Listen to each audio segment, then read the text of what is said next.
Dear students, in this class, we are going to study about the scope of history or the core of the subject history.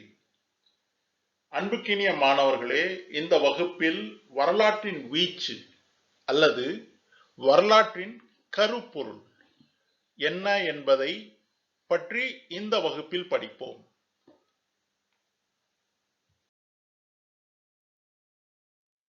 The scope of history is growing by all means and all ways, in the sense the extent of history, the extent of subject matter of history, the extent of understanding of history is changing, is developing, and as days go by, new trends come up with regard to study of history. Hence, the scope of history is growing by extent. Likewise, actually when history began, or in the early days, history was nothing but the past events narrated in a chronological order. And even in this narration, the most important aspect was of empires, dynasties, kings. But now the focus has shifted. From empires, dynasties, and kings, historians today have started to study common man, his day-to-day activities, which includes all the activities like sports, games, culture, food, dress, all things related to man, common man, like language, his understanding, his science, his technology, all have come to occupy space in history. Hence, there is a very big paradigm shift in history. So, the focus has shifted from great men to common man, and all the things related to man and his daily affairs, political, social, material, philosophical, intellectual, moral. All these things have come to occupy an important place in history. And hence, what has happened is new trends, new areas have come up in history, like history of ideas, history of institutions, history of science.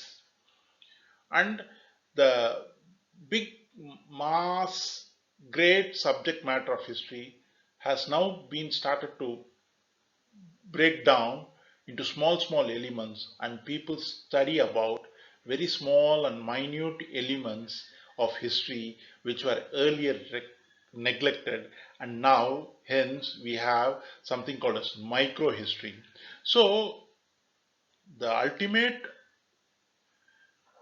thing is history and its scope are changing, they are growing, we have new trends coming up. மாணவர்களே, வரலாற்றின் வீச்சு அல்லது வரலாற்றின் கருப்பொருள் நாளுக்கு நாள் மாறிக்கொண்டே இருக்கிறது, வளர்ந்து கொண்டே இருக்கிறது. கடந்த காலத்தில் இருந்து இன்று வரலாற்றின் கருப்பொருள் பல்வேறு விதங்களில், பல்வேறு அடிப்படைகளில் மாறி இருக்கிறது. ஆரம்ப காலங்களில் வரலாறு என்பது கால வரிசைப்படி கடந்த காலத்தை வர்ணிப்பது, கால வரிசைப்படி கடந்த காலத்தை பட்டியல் இடுவது என்பது வரலாறாக இருந்தது. அந்த பட்டியலிலும் பேரரசர்களுக்கு, சாம்ராஜ்யங்களுக்கு, அரச பரம்பரைகளுக்கு, அரசர்களுக்கு, அதுவும் மிக முக்கியமான அரசர்களுக்கு மட்டுமே இடம் இருந்தது. ஆனால் இன்று வரலாறு அரசர்களிலிருந்து விலகி, அரச பரம்பரைகளிலிருந்து விலகி, போர்களிலிருந்து விலகி, உடன்படிக்கைகளிலிருந்து விலகி, இன்று ஒவ்வொரு சாதாரண மனிதனை பற்றியும், ஒரு மனிதர்களின் அன்றாட வாழ்வில் அவர்கள் சந்திக்கக்கூடிய விடயங்களை பற்றியும், மனிதர்களின் வாழ்வியல் முறை பற்றியும், மனிதர்களின் வாழ்வியல் முறையில் அவர்களுடைய உணவு, அவர்களுடைய கலாச்சாரம், அவர்களுடைய பழக்க வழக்கங்கள், அவர்களுடைய உடைகள், அவர்களுடைய விளையாட்டுக்கள், அவர்களுடைய பொழுதுபோக்கு அம்சங்கள், அவர்களுடைய எண்ணங்கள், அவர்களுடைய சிந்தனைகள் ஒரு சமூக அடிப்படையில் சாதாரண மனிதர்களின் அடிப்படையான விஷயங்களை பற்றி இன்று வரலாறு பேச தொடங்கியிருக்கிறது.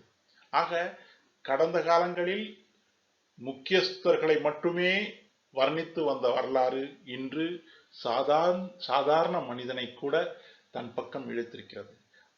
வரலாற்றின் கருப்பொருளில் சாதாரண மனிதர்களும் அவர்களுடைய வாழ்க்கை முறையும் இடம்பெற்றிருக்கிறது.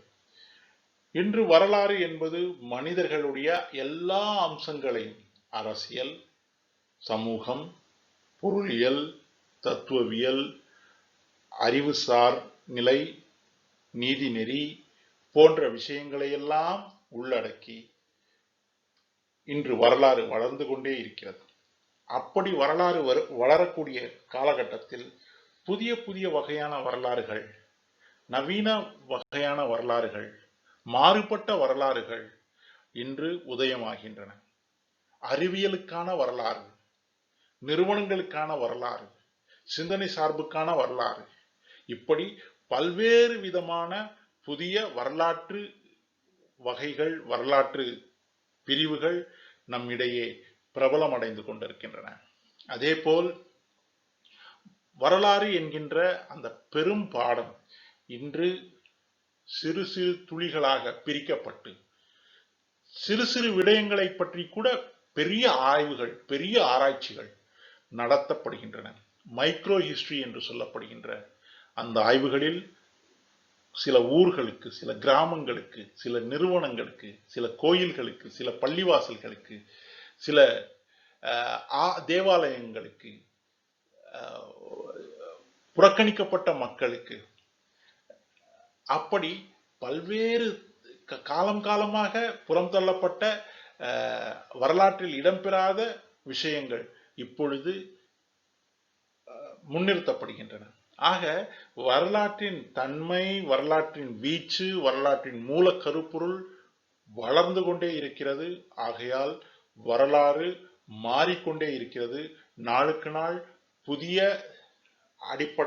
அடிப்படைகளில் வரலாறு புரிந்து கொள்ளப்படுகின்றது. ஆக வரலாற்றின் வீச்சு மாறி வருகிறது.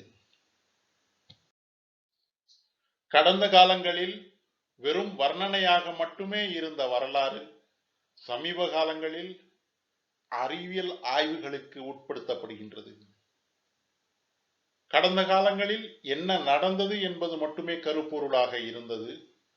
இன்று ஏன் நடந்தது, எப்படி நடந்தது, எதற்காக நடந்தது போன்ற ஆய்வுகள் கடந்த காலத்தை பற்றி மேற்கொள்ளப்படுகின்றன.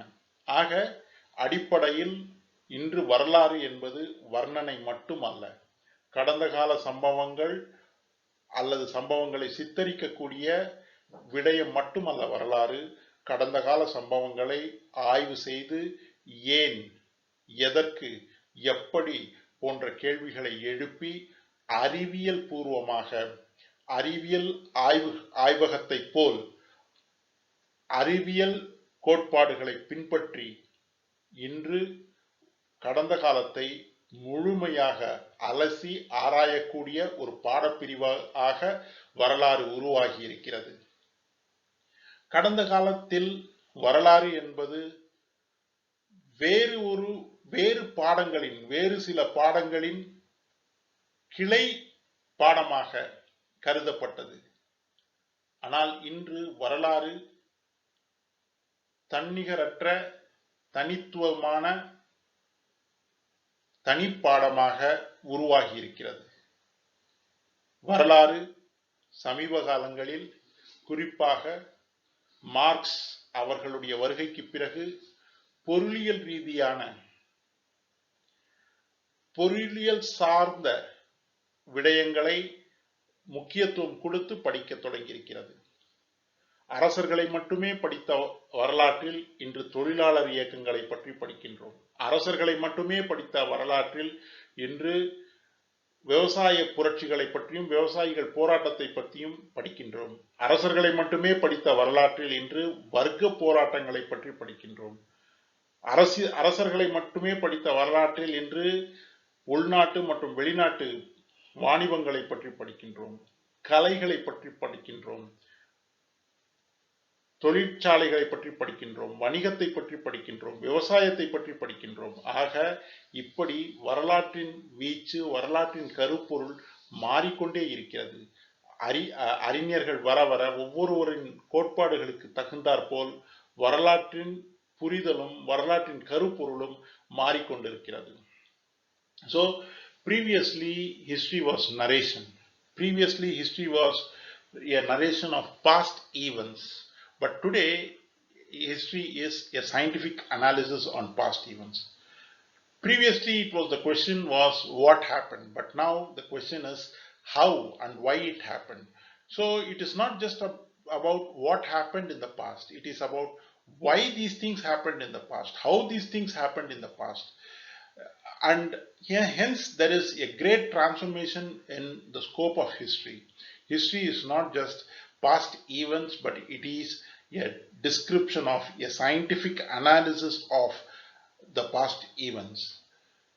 Previously, history was considered to be a branch of other branches of study.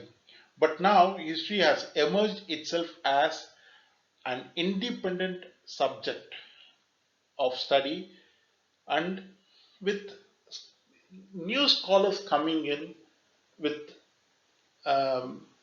big intellectuals entering into history and giving their definitions on history, giving their understandings on history, the scope of history has changed, has transformed. Especially Karl Marx and his Marxist dialecticism has changed the subject history. Previously, empires and dynasties were studied, but today labor movements, peasant struggles, class struggles, inland and international trade, arts, crafts, industry, business, commerce, agriculture, all these things are subject of history. So the scope of history encompasses all these multifarious, multiple topics.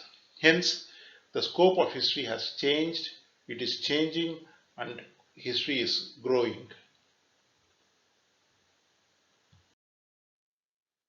Like economics has contributed to growth of history, economic topics have occupied center stage of history because of coming of Marx. Social change has also occupied center stage in history. Society and all factors of social transformation, social change are now studied in depth in history. For example, position of women, the transformation in women empowerment, understanding about the ideas of societies. So society and social concepts are occupying an important place in history now.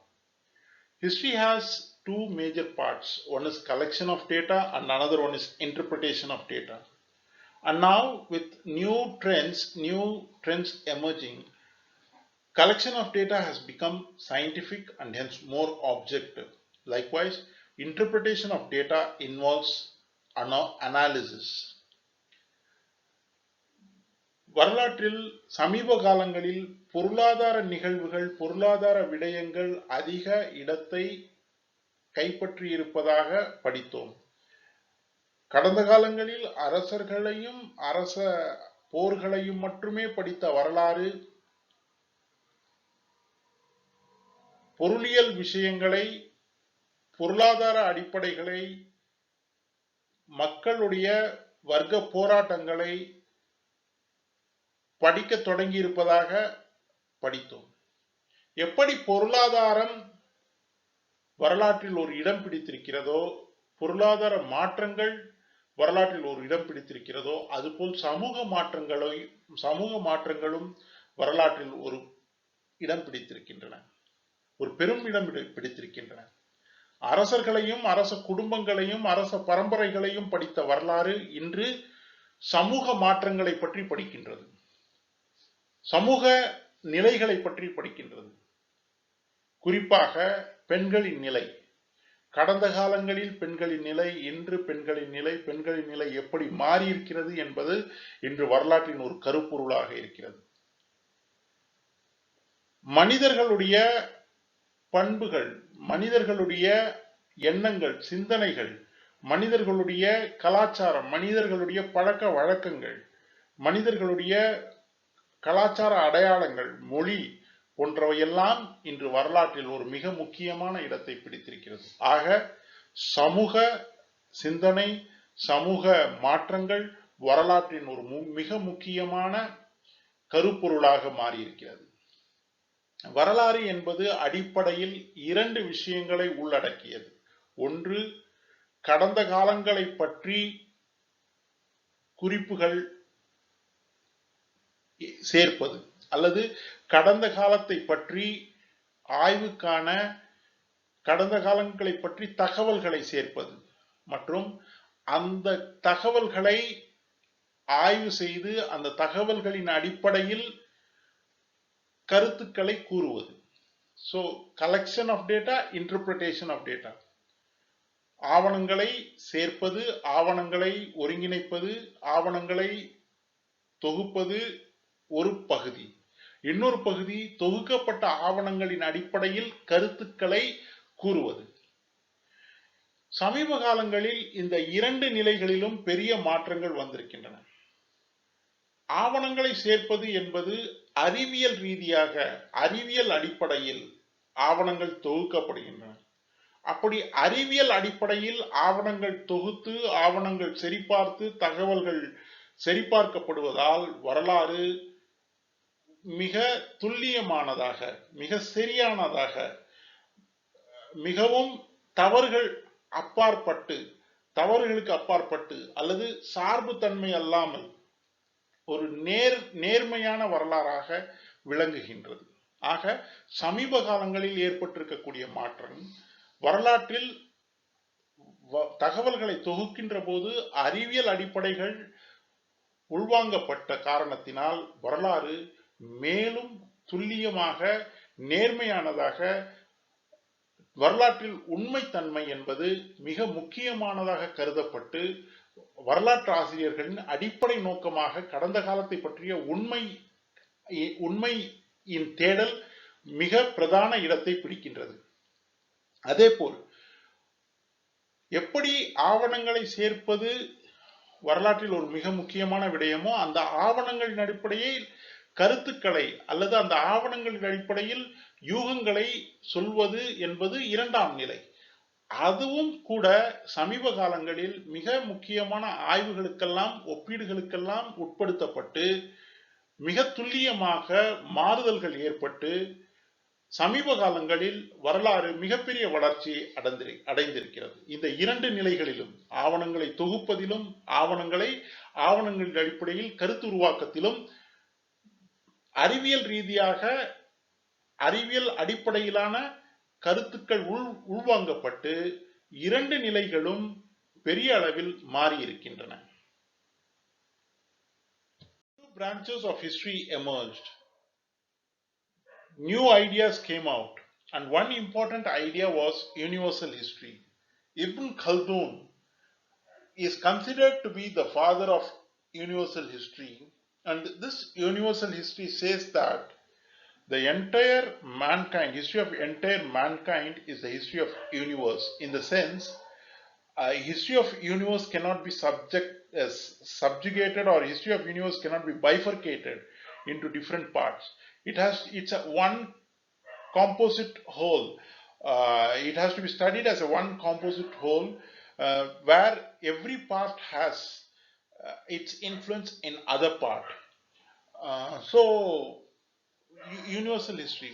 Likewise, there came about something called as philosophy of history. Voltaire was a person who coined the word philosophy of history.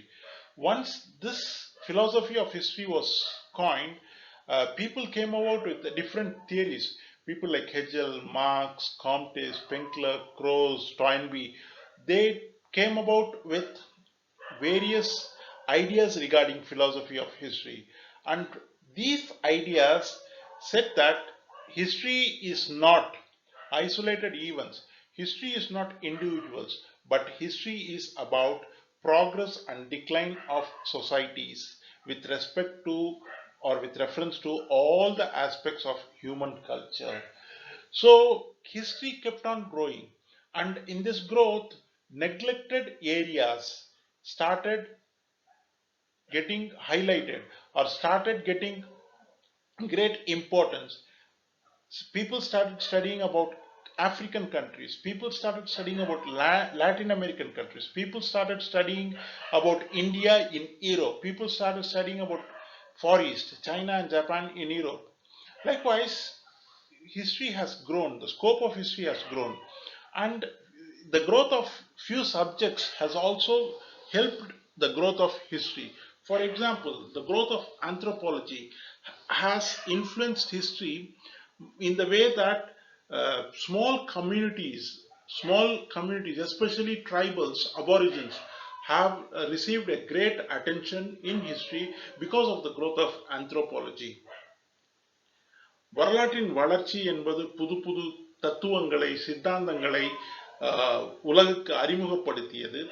வரலாற்றின் வளர்ச்சியின் காரணமாக புது புது சித்தாந்தங்கள், புது புது தத்துவங்கள் வந்தன. அதில் ஒரு மிக முக்கியமான தத்துவம் யூனிவர்சல் ஹிஸ்டரி. யூனிவர்சல் ஹிஸ்டரியின் தந்தை என்று கருதப்படுபவர் இப்ன் கல்தூன். இப்ன் கல்தூன் உடைய கோட்பாடு என்னவாக இருந்தது என்று சொன்னால், உலக வரலாறு என்பது ஒரு முழுமையான மனித குலத்தின், ஒட்டுமொத்த மனித குலத்தின் ஒருங்கிணைந்த வரலாறு தான் உலக வரலாறு. ஆக அதை பிரித்து நம்மால் பார்க்க முடியாது. ஏனென்றால் உலக வரலாற்றில் ஒரு பகுதி இன்னொரு பகுதியின் மீது தன்னுடைய தாக்கத்தை விட்டு சென்றிருக்கும். ஆக ஒரு பகுதியின் வரலாறை மட்டும் நாம் தனியாக பிரித்து படிக்கின்ற போது நாம் முழுமையான வரலாறை படிக்கவே முடியாது. ஆக வரலாறை, உலக வரலாறை ஒருங்கிணைந்த ஒரு வரலாறாக தான் படிக்க வேண்டும் என்று இப்ன் கல்தூன் அவருடைய யூனிவர்சல் ஹிஸ்டரி கோட்பாட்டின் மூலமாக உலகுக்கு அறிவித்தார்.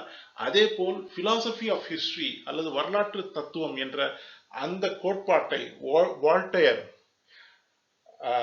அறிமுகப்படுத்தினார். வால்டேர் பிலாசபி ஆஃப் ஹிஸ்டரி என்ற கோட்பாட்டை அறிமுகப்படுத்திய பிறகு பல வரலாற்று அறிஞர்கள் வரலாற்றை பற்றி அவர்களுடைய கருத்துக்களை அறிமுகப்படுத்தினர் அல்லது அவர்களுடைய கருத்துக்களை வலியுறுத்தினர். ஹெஜல், மார்க்ஸ், காம்டே, ஸ்பெங்க்லர், கிராஸ், டாயின்பி போன்ற அறிஞர்கள் தங்களுடைய கருத்துக்களை சொன்னார்கள். அப்படி அவர்கள் தங்களுடைய கருத்துக்களை சொல்லும் போது அந்த அனைவருடைய கருத்தின் அடிநாதமாக என்ன இருந்தது என்று சொன்னால், வரலாறு என்பது தனி மனிதர்களை பற்றி படிப்பதோ அல்லது தனி நிகழ்வுகளை பற்றி படிப்பதோ அல்ல. வரலாறு என்பது சமூகங்களை பற்றி படிப்பது.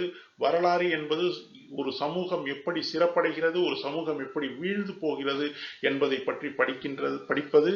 அப்படி சமூகங்களை பற்றி படிக்கின்ற போது நாம் மனிதர்களை பற்றி படிக்கின்றோம், மனிதர்களில் செயல்பாடுகளை பற்றி படிக்கின்றோம் என்று வரலாற்றின் தத்துவத்தை ஆய்வு செய்த அறிஞர்கள் தெரிவித்தார்கள்.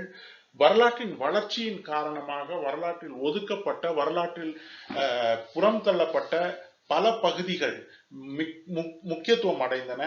குறிப்பாக ஆப்பிரிக்க நாடுகளை பற்றிய வரலாறுகள் படிக்க ஆரம்பித்தனர்.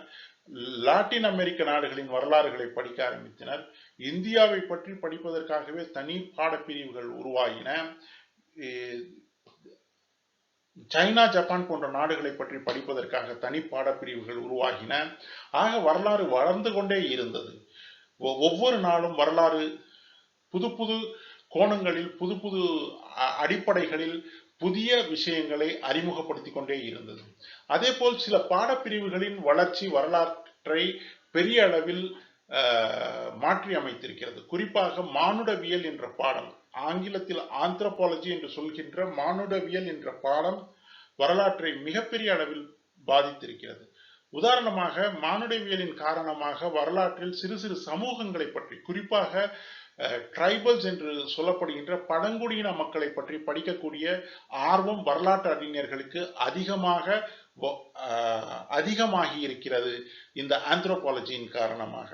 ஆக அடிப்படையில் வரலாற்றின் வீச்சு அல்லது வரலாற்றின் கருப்பொருள் நாள்தோறும் வளர்ந்து கொண்டே இருக்கிறது. அப்படி வளர்ந்து கொண்டிருக்கக்கூடிய காலகட்டங்களில் பல்வேறு புதிய விஷயங்கள் வரலாறுக்கு அறிமுகமாகி கொண்டே இருக்கின்றன.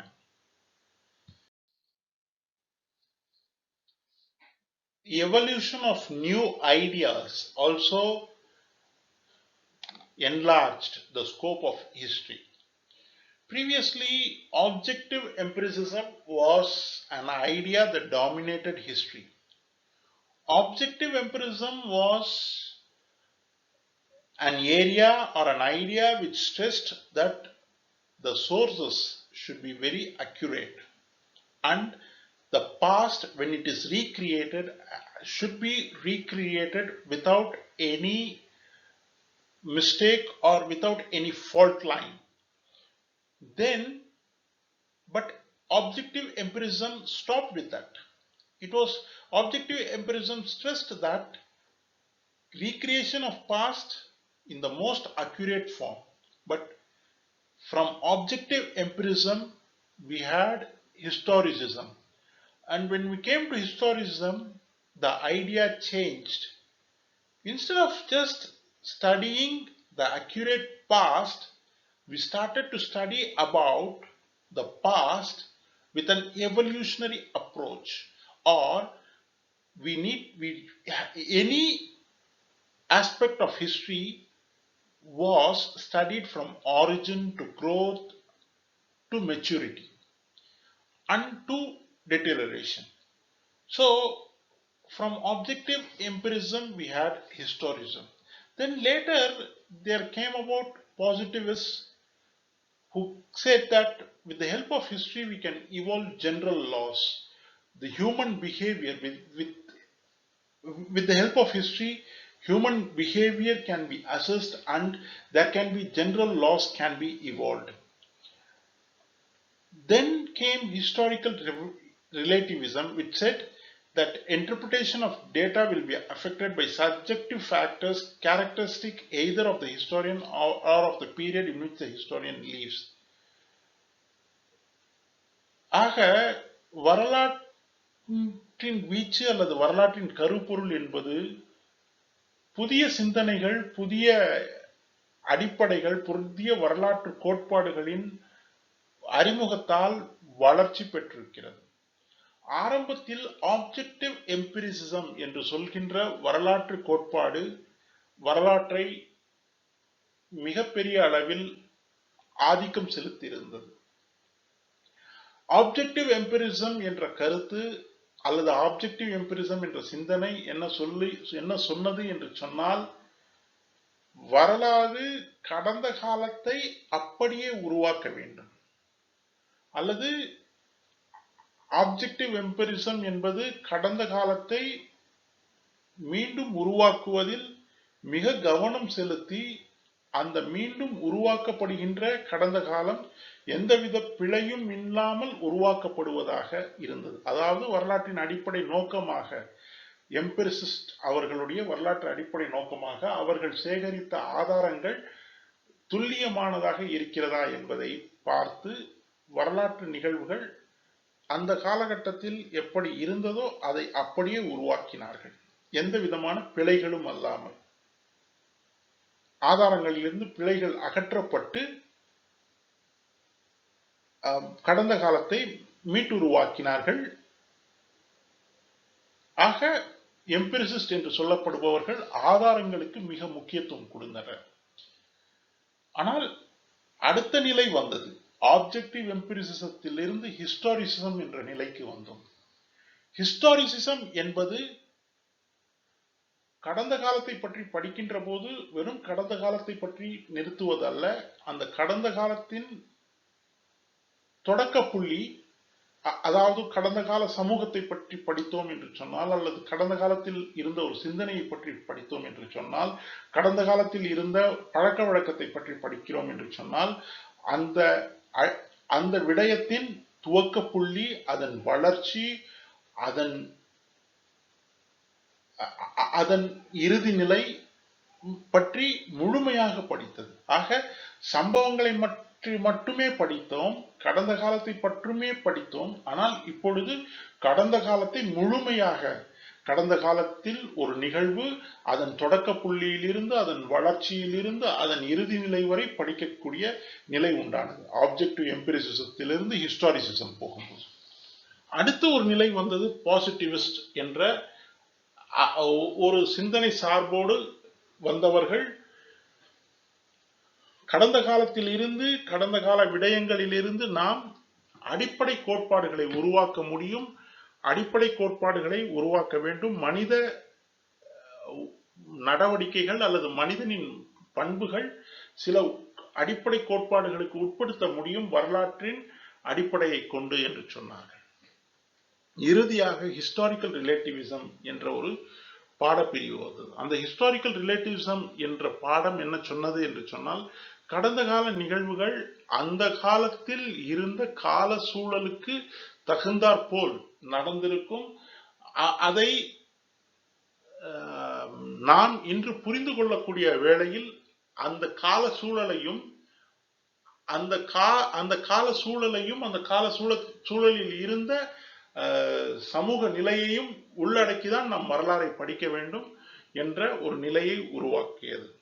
ஆக இப்படி பல்வேறு கோட்பாடுகள் புதிதாக அறிமுகப்படுத்தப்படுகின்ற வேளையில் வரலாற்றின் வீச்சு, வரலாற்றின் கருப்பொருள் பெரிய அளவில் வளர்ந்தது. ஆக இந்த பாடத்தின் அடிப்படையில் இன்றைய வகுப்பில் நாம் வரலாற்றின் கருப்பொருளை பற்றி படித்திருக்கிறோம். இதில் ஒரு அடிப்படை விஷயத்தை தான் நாம் மீண்டும் மீண்டும் உறுதிப்படுத்தியிருக்கிறோம். அது என்னவென்று சொன்னால், வரலாற்றின் கருப்பொருள் வளர்ந்து கொண்டே இருக்கிறது, மாறிக்கொண்டே இருக்கிறது. அப்படி மாறுகின்ற வேளையில் வளர்ந்து கொண்டிருக்கிறது. அப்படி வளர்ந்து கொண்டிருக்கக்கூடிய வேளையில் புதிய புதிய நுணுக்கங்களை, புதிய புதிய விஷயங்களை வரலாறு தனக்குள் உள்வாங்கிக் கொண்டிருக்கிறது. ஆக இந்த செய்தி தான் இந்த வகுப்பின் அடிப்படை செய்தியாக நீங்கள் எடுத்துக்கொள்ள வேண்டும். ஆக இது உங்களுக்கு பயனுள்ள ஒரு பாடமாக இருக்கும் என்று நினைத்து இத்துடன் முடித்துக் கொள்வோம். நன்றி.